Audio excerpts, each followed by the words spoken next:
প্রিয় ষষ্ঠ ও দশম শ্রেণীর শিক্ষার্থীরা, এসো সবাই জানি চ্যানেলের পক্ষ থেকে সবাইকে জানাই আন্তরিক শুভেচ্ছা আর অভিনন্দন। আমরা প্রিপোজিশন সম্পর্কে জানছি, গত পাঠেও আমরা প্রিপোজিশন সম্পর্কে জেনেছি।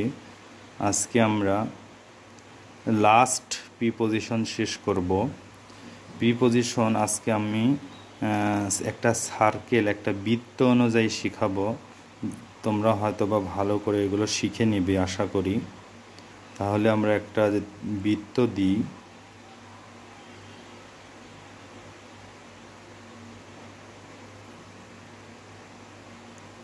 এই যে একটা বৃত্ত, এটার মধ্যস্থান হচ্ছে এই যে, আমরা ইংলিশে কি বলি, এটা সার্কেল। সার্কেল মানে বৃত্ত। তাহলে একটা বৃত্ত দিলাম। বৃত্তটা দেখো বন্ধুরা, বৃত্তটার উপরে মানে একদম এর সঙ্গে লেগে থাকে। লেগে থাকে বলতে এই বৃত্তটার সঙ্গে স্পর্শ করে থাকে, তার ক্ষেত্রে কি বসবে? অন। অন বলতে উপরে। আমার কথাগুলো ভালো করে তোমরা মনোযোগ সহকারে শুনবে। অন বলতে উপরে বোঝাবে, কিন্তু স্পর্শ করে থাকবে, স্পর্শ করে থাকবে। তারপরে আমরা তার উপরে বোঝাতে সর্বোচ্চ উপরে। সর্বোচ্চ উপরে বলতে অ্যাভব, আর একটা হচ্ছে ওভার। তাহলে বন্ধুরা দেখো, একটা বৃত্ত দিলাম। বৃত্তের প্রথমে হচ্ছে কি,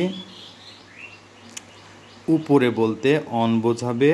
অন হচ্ছে স্পর্শ করে থাকে, আর ওর চেয়ে সবচেয়ে উপরে বোঝাতে above oblique over.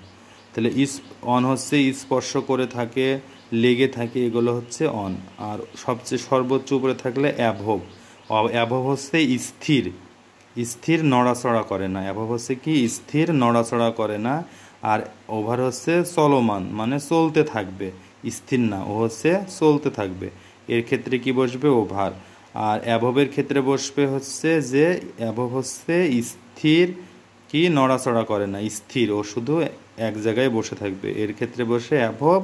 R on হচ্ছে স্পর্শ করে থাকে, লেগে থাকে, এগুলো হচ্ছে কি বসবে? অন। তারপরে দেখো বন্ধুরা, এখানে আমরা এ পাশে যাই।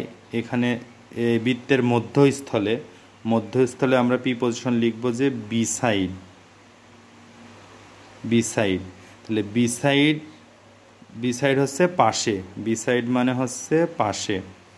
তাহলে বিসাইডের পাশে বলতে বিসাইডের নিচের দিকে এখনও আছে, আবার কি উপরের দিকেও আছে। তাহলে উপরে, মধ্যস্থানের উপরের দিকে বোঝালে বসবে আপ, আর মধ্যস্থানের নিচের দিকে বসলে প্রিপোজিশন বসবে ডাউন।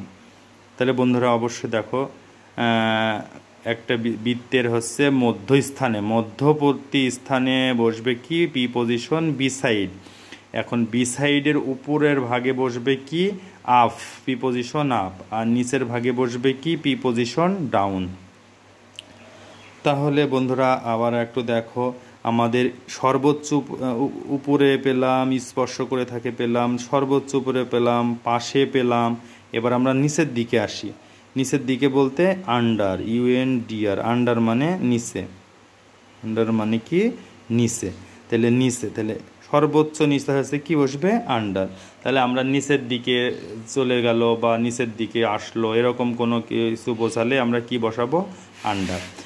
এখন বন্ধুরা দেখো, মূল মধ্যস্থানে যখন আমরা একটা পাইছি, বিন্দু পাইছি, সেই বিন্দুটা মনে করো একটা সরল রেখা অঙ্কন করে দিই। এটা একটা সরল রেখা অঙ্কন করে দিই। তাহলে এইবার দেখো, ইন, ইন একটা প্রিপোজিশন। ইন বলতে মনে করো যে এটা একটা সার্কেল দেওয়া আছে, সার্কেলটা একটা শ্রেণীকক্ষ। শ্রেণীকক্ষের ভিতরে তুমি যখন প্রবেশ করবা, শ্রেণীকক্ষের ভিতরে যখন তুমি প্রবেশ করবা, তখন হচ্ছে দেখো, প্রবেশ করার না হওয়ার আগে আমরা বসাবো কি? ইন, মানে প্রবেশ করবো, এখনও প্রবেশ করি নাই, এরকম বোঝালে বসাবে কি? ইন। আর যখন প্রবেশ, ভিতরে এক পা দিয়ে দিব, তখন আমরা একসঙ্গে কি হবে? ইনটু। তাহলে ইনটু, তাহলে ইন একটা প্রিপোজিশন আর ইনটু একটা প্রিপোজিশন, এই দুটোটাই প্রিপোজিশন একত্রিত হয়ে যাবে। তারপরে যখন ভিতরে প্রবেশ করে ফেলবা তখন আমরা লিখবো অ্যাক্রস। অ্যাক্রস, অ্যাক্রস একটা প্রিপজিশন। আর যখনই মধ্যস্থলে অবস্থান করবা তখন, বা কোনো কিছু ছোড়াছুড়ি করবা তখন হচ্ছে কি আউট, অর্থ, থ্রো, সরি থ্রো। তাহলে আমরা কি বুঝলাম যে আমরা এটা একটা সার্কেল বা এটা একটা কি শ্রেণীকক্ষ বোঝালাম, যে শ্রেণীকক্ষের মধ্যে মনে করো যে আমি একটা স্টুডেন্ট, আমি হচ্ছে কি শ্রেণীকক্ষে ঢুকবো, এখনও ঢুকি নাই, এরকম বোঝালে ইন বসবে। যখনই আমি একটা পা দিয়ে দিব তখন কি হবে ইনটু। আর যখন আমি সম্পূর্ণটাই মধ্যে চলে যাব তখন কি হবে প্রিপজিশন অ্যাক্রস। আর যখন হচ্ছে কি থ্রো হবে তখন হবে থ্রো মানে নিক্ষেপ করা, তখন নিক্ষেপ করব। এখন মনে করো যে স্যার আসতেছে, স্যার আসার পরে হচ্ছে আমরা সবাই উঠে তাদের স্যারকে সালাম দিলাম। স্যার কি তার হচ্ছে গন্তব্যস্থানে আসতেছে, এখন আসার সময় যেটা হবে সেটা হচ্ছে অ্যাক্রস। আর স্যার মধ্যস্থানে যখন পৌঁছে স্যার যখন পড়া ধরবে, যাতে কারো পড়া না হয় তখন কি তাকে পিটনি দেয়, সেই ক্ষেত্রে কি হয় থ্রো মানে নিক্ষেপ করা, কোনো কিছু দ্বারা আঘাত করা, সেই ক্ষেত্রে বসবে কি থ্রো। অবশ্যই বন্ধুরা এই চিত্রের মাধ্যমে তোমরা যতটুকু পারো বুঝতে পারছো আশা করি। তারপরে দেখো এখন এইখানে যে বিন্দুটা আছে সেই বিন্দুটা দিয়ে আমরা উপরের ভাগে যখন যাব তখন আউট, মনে করো যে ঘরের ভিতর থেকে স্যার চলে গেল, আউট মানে বের হয়ে যাওয়া, ইউএটি আউট। আউট মানে বাহিরে, তাহলে প্রিপজিশন আউট বসবে। যখন বের হয়ে আসবো চলে আসবো তখন কি বসবে আউট। এখন মধ্যস্থানে ভিতরের মধ্যখানে থাকবে কি ইন। ইন ইন বড়, বড় কিছু ক্ষেত্রে কি বোঝাবে, বড় কিছুর ক্ষেত্রে কি বোঝাবে প্রিপজিশন ইন। আর ছোট কিছুর ক্ষেত্রে প্রিপজিশন কি বসবে অ্যাট। তাহলে ছোট জিনিস বা ছোট দেশ, ছোট কোনো কিছু বিষয় হলে সেক্ষেত্রে বসবে প্রিপজিশন অ্যাট। আর বড় কিছু প্রিপজিশন হলে সেক্ষেত্রে প্রিপজিশন বসবে কি ইন। তাহলে বন্ধুরা অবশ্যই এই একটা বৃত্ত সার্কেলের মাধ্যমে তোমরা 1টা 2টা 3টা 4টা 5টা 6 7 8 9 10 11 12 13 14 15টা, এখানে 15টা প্রিপজিশন যতটুকু বুঝেছো অবশ্যই তোমরা ভালো করবে আশা করি। আর না বুঝে থাকলে অবশ্যই আমাকে কমেন্টে জানিও। এবার আমরা প্রিপজিশন বিটুইনের ক্ষেত্রে যাব, কারণ আমাদের আজকে প্রিপজিশন শেষ করে দেব। আমরা যতটুকু করেছি ইনশাল্লাহ এগুলো অনুশীলন করলেই নেক্সট টাইমে আমরা প্রিপজিশনের যাবতীয় বিষয়গুলো নিজেই পারবো আশা করি। আমরা এখন হচ্ছে প্রিপজিশন বিটুইনের মধ্যে যাই, লিখি between, BETWEEN, between oblique among, between oblique among.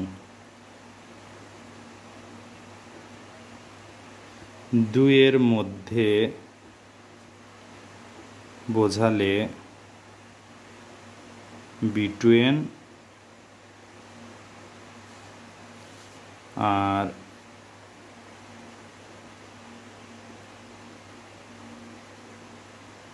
দুইয়ের অধিক ব্যক্তি বোঝালে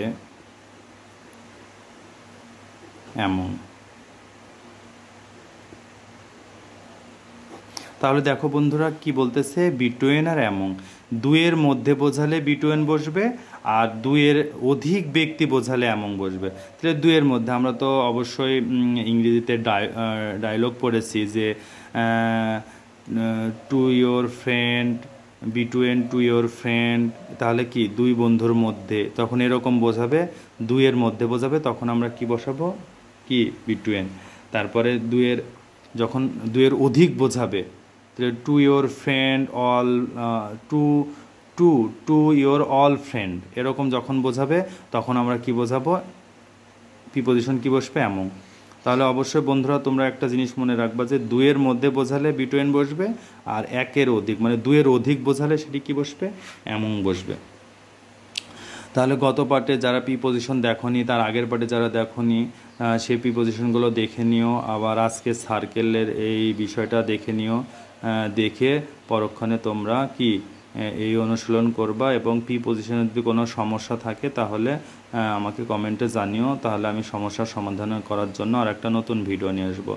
আর পরের পার্টে কি তোমরা বুঝতে চাও, কোন গ্রামার অংশ বুঝতে চাও, সেই গ্রামার অংশ কমেন্টে জানিও, আমি সেই ভিডিও নিয়ে পরের পার্টে আসবো ইনশাল্লাহ।